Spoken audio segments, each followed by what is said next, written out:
The sun enters Capricorn December 21st at 1:20 a.m. Adjust for your time zone accordingly.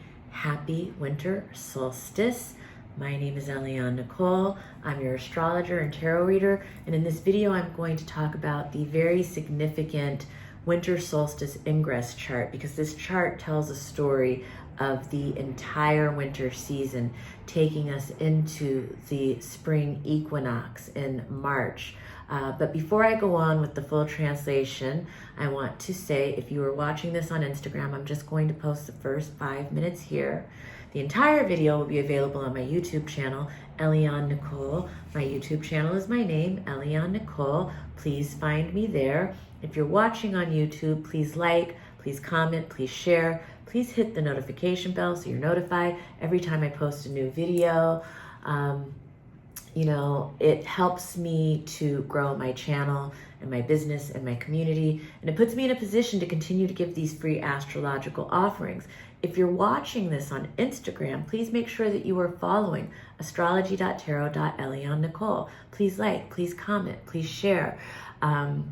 It is free for you and it's very helpful to me. And actually, I'm considering not even putting these intros on Instagram in the new year, because I feel like I just get more love on YouTube than I get on Instagram. And, if you want me to keep posting them on Instagram, put a comment, like, share, help me out. Otherwise, I will take that as a hint that Instagram don't care, and I'll just move it all the way to YouTube for the new year. But yeah, without further ado, let me get to the translation here. So the winter solstice ingress chart, Capricorn solstice, you can call it. It tells a story. It's like the primer on the canvas of the painting of the entire winter season. It's, it's the background. It's the first layer of paint. And then, the new moons will come in and add more detail. The new moon of Capricorn, then the new moon of Aquarius, then the new moon of Pisces. The full moons will be the bright spots on the painting that really pull focus. The full moon of Cancer, then the full moon of Leo, then the full moon of Virgo. And then all of the other transits fill out all the details, the first quarter moons, the closing quarter moons, all of the just very specific transits with the personal planets and the outer planets. They fill in the details of the painting of our lives. And there's many different metaphors you can use. Today I'm using the metaphor of paintings. I got paintings on the mind. If you know, you know. Anyway, but let me see. So the first major aspect that really, distinguishes this winter ingress chart is the T-square with the nodes of fate on the Aries Libra axis. And this is very karmic. These are, the nodes of fate. Yeah, they have to do with fated situations that happen in our lives, and they have to do a lot with karma and dharma. And the nodes of fate have been on the Aries Libra axis since July of 2023. And I find it really interesting that the Capricorn ingress chart of the sun at 0 degrees Capricorn is in a T-square with the nodes. They're currently at 2 degrees Aries Libra. South node is in Libra, north node is in Aries. The north node has to do with our dharma, where we're headed. The south node has to do with our karma, what we're letting go of. And the Aries Libra axis, it's, in our personal lives, this is the me-we axis. So it's self versus relationship, self versus other. And with Libra, we can be talking about relationships in the sense of marriage and romantic relationships. But Libra also has a lot to do with, art and beauty and justice. So we're talking about, creative collaborations and creative partnerships. We're talking about diplomacy. We're talking about justice. We're talking about beauty and art and culture. And we're also talking about socializing. So it can have a lot to do with friendships and our social circle and our social network as well with Libra. And Aries is the self in relationship to these topics, whether it's marriage or socializing or beauty or art. And so, you know, it affects different people differently depending on how it shows up in your own personal astrology. And that's why I'm kind of trying to touch on all the areas that it might cover for people. And for some people, it's going to cover multiple areas. And the best way to distinguish this is like to get a personal reading, you know, and I would love to read for you. I read on Zoom, so I can read for people anywhere in the country, anywhere in the world. I will put a link in the description of how to book a reading with me. But yeah, it's such a good time to get a reading at the beginning of a new year. And 2025 is such a kind of a game-changing new start year for the world. Like, you know, we're entering a completely different, elementally different way of living in the world in 2025. And everything changes in 2025. It's exciting. For people who don't want change, the fixed signs, it may be difficult. But for people who are looking forward to change, it's going to be a very exciting time. So that being said, back to this T-square with the nodes of fate. T-squares, also called being in the bins with the nodes of fate.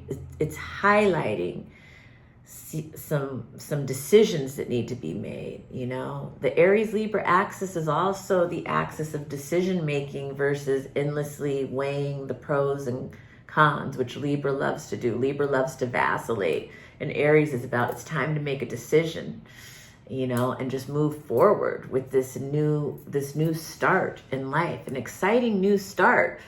There's something we have to let go of on the Libra axis in order to make this new start. And so we're coming to the end of a storyline in our lives that really began in July of 2023 in terms of these nodes of fate. Because the nodes of fate entered the Aries Libra axis at 29 degrees. And when they entered, they were in the T-square with Pluto, god of the underworld. So as they entered in July 2023, there was some place in our lives, you know, on that Capricorn, Libra, Aries, you know, the cardinal axis, telling us that we needed to face our shadow around these topics, you know, Pluto, the shadow, Pluto, Hades, god of the underworld, you know, telling us that there was, you know, this fated decision that we needed to make. But we had to face our fears or our insecurities or our grief, or we had to look at the unseen. We had to look what was buried beneath the surface of these topics, what was in the subterranean, you know, what needed to be demolished, what needed to be destroyed, what, you know, and so there's been a storyline. I hate that I'm saying, you know, so much. Why do I keep saying, you know? It's so amateur. Okay.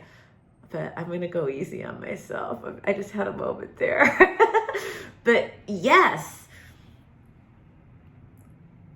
the Aries Libra nodes entered in that T-square with Pluto, and they're about to exit in this T-square with the sun. So we've been on a journey on this axis in our chart since July of 2023. And this storyline is coming to a close because we're getting ready to enter a new karmic storyline in a different part of our chart. But like this one is, you know, so the sun is asking us, what have we learned? What have we learned in this area of our lives over the past year and a half? And what are we finally ready to say goodbye to so that we can start on this very exciting new journey that's really more aligned with our higher purpose and our place in the cosmic order?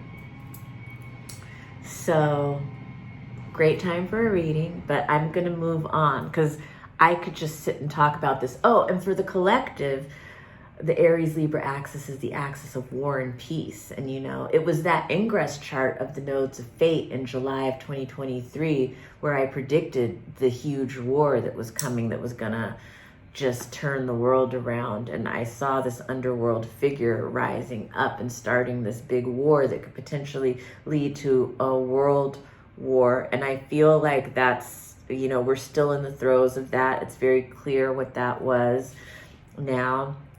I don't want to call it out. It's obvious. But yeah, so all of that, the axis of war and peace, and these themes are very present still in this ingress chart. So they are carrying us through the entire first quarter of 2025. And as the sun enters the Capricorn axis, it's just coming off of the square with Neptune in the last degrees of Pisces. And you know, Neptune has such a spectrum of meanings. Neptune has to do with the oneness that connects us all. And Neptune has this very ethereal and spiritual energy. On the one hand, it can have to do with channeling and like psychic visions. But on the other hand, it can have to do with deceptions and illusion and delusion. Sometimes Neptune has to do with addiction. And Neptune is, you know, but Neptune is also very artistic and has to do with images, filmmaking, photography, painting, composing music, you know, poetry. In weather, Neptune has to do with fog. Sometimes it has to do with fog in the brain, you know, vagueness, lack of clarity.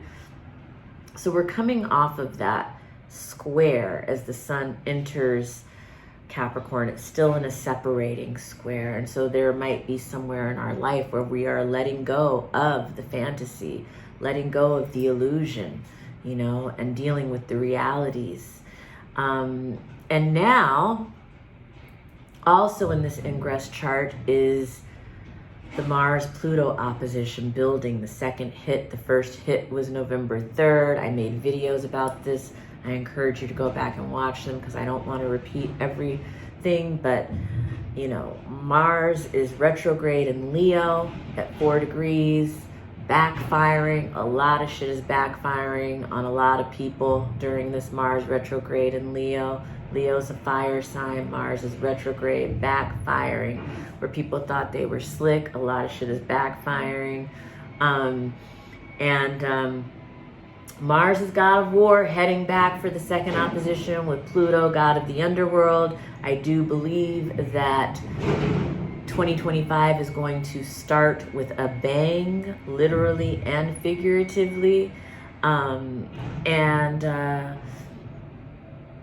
Pluto is still at 0 degrees, but 45 minutes, so about to be at 1 degree. So that's where Mars and Pluto will oppose this time, at 1 degree Leo and 1 degree Aquarius. And I just made a video about this, but Pluto and Aquarius is these drones looking in the bird's eye view, looking for the warhead, Mars and Leo. You can go back and watch that video. I'm not going to explain it all here, but yeah, 2025 is starting with a bang. The sweet spot in this video, or this, not in this video, in this ingress chart, is Venus at 16 degrees Aquarius, still in the trine to Jupiter at 14 degrees Gemini. The exact date of the trine was December 19th, but it's still present in this ingress chart. This is really beautiful. It's very uplifting in terms of love and art and beauty and style.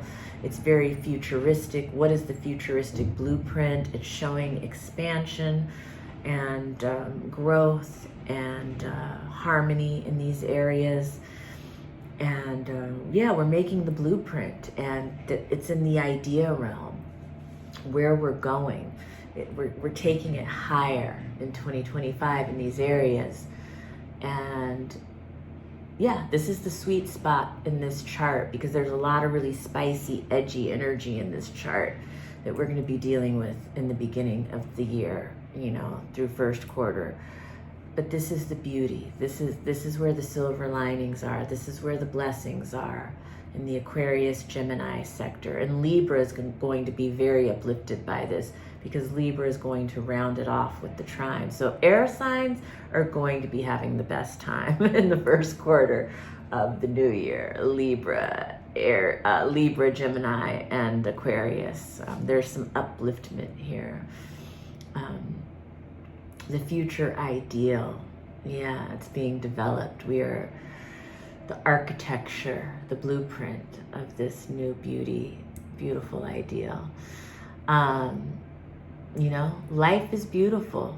the world is a shit show, but life is beautiful. And then we've got Mercury, newly direct, but still in the hangover from the retrograde that happened November 25th to December 15th. This is kind of a hungover Mercury, trying to get his footing, you know, trying to clear his mind, but still dealing with that through this whole first quarter because it's in the ingress chart. Mercury's condition is going to change and improve, but there's this hangover is still present in the ingress chart. And this is reflected by the T-square, the mutable T-square, with Jupiter in Gemini, retrograde, re-examining his life philosophy, re-examining his ideology.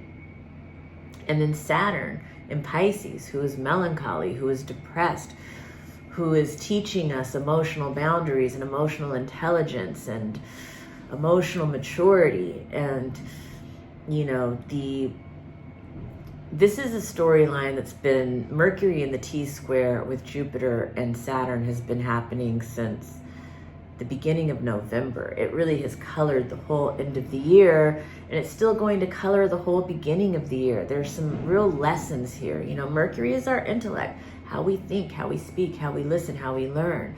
And all of this is, you know, everything is changing and shifting, and we are having to wrap our minds around that. We are having to be very adaptable and very flexible, and everything is in flux. Everything is changing. And the Jupiter-Saturn part, there are systems in our lives that we have to reach. It's like the systems and structures in our lives are changing, and it's requiring a new philosophical blueprint, or maybe a new physical blueprint in some ways. But because, you know, Jupiter is in the air, it's like a new philosophical blueprint that's developing in a way. Saturn, it can be in work, in our work lives, you know, but it's also any structures in our lives, whether that's actual buildings that we're dealing with, architecture, and, you know, or systems. You know, Saturn is sometimes the institutions that we're dealing with, the corporations that we're dealing with, the authority figures that we're dealing with. You know, Saturn and Jupiter can be judges. You know, Mercury and Sagittarius can have to do with the law. There's that aspect of things.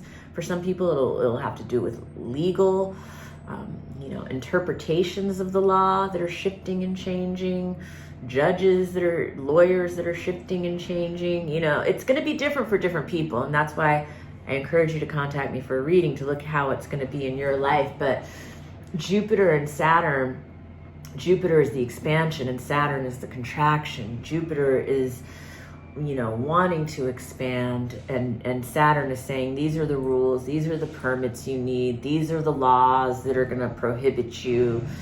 You know, it's that kind of thing going on. You know, Jupiter is the exhale, Saturn is the inhale. It's like this push and pull as we, you know, move into the future. But everything is changing and shifting. So, yeah, I mean, I think that I've talked about some of the high points. Again, these are just broad strokes. The best is to get a reading because we can look at where it is specifically in your chart, in your astrology. I will do a tarot pull just to close us out. And let's see. What do the cards want to say? Temperance, moderation, the balance between heart and mind, the balance between, you know, instinct and emotion versus like reason and practicality. Temperance is also moderation, like to not be too indulgent. You know, that is the one drawback of the Venus-Jupiter trine. You know, Venus and Jupiter are the benefics, so they bring so much good fortune and grace and blessings. But the one shadow is overindulgence. You know, living that good life too hard can also have its shadow side. But, you know, a new day is dawning. The sun is rising in the background. you know, and this is just about, you know, the balance of heart and mind, moderation in everything. So thank you for joining me, and call me for a reading, and enjoy this winter solstice. And I will be back soon with new videos, so stay tuned to my channel, Eliane Nicole on YouTube. Share it with a friend. See you soon.